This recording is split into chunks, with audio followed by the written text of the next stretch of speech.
How do promised NIL deals break down in the college football transfer portal?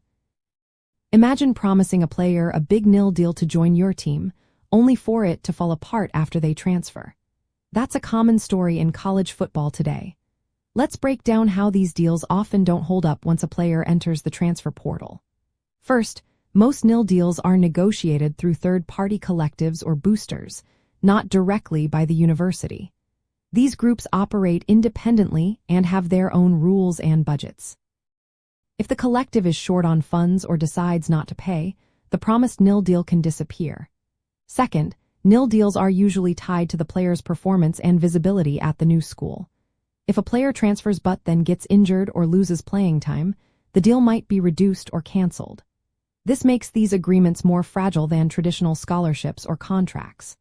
Third, the transfer portal is a busy marketplace with many athletes looking for new teams at the same time.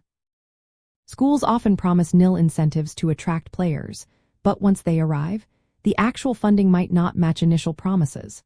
Sometimes, local sponsors or collectives don't have enough resources to fulfill their commitments.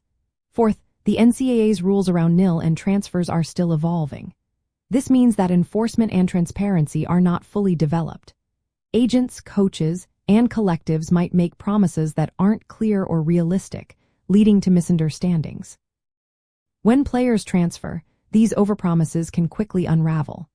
Lastly, players should be cautious and evaluate the stability of any NIL offer before transferring. These deals are not guaranteed contracts. They depend on market conditions, team performance, and local support. Coaches and programs also need to be careful to avoid reputational risks by making sure NIL promises are realistic and compliant with NCAA rules.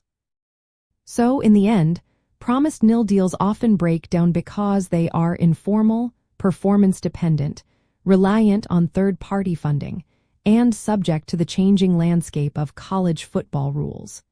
This creates a lot of uncertainty for players hoping to boost their earnings through transfers.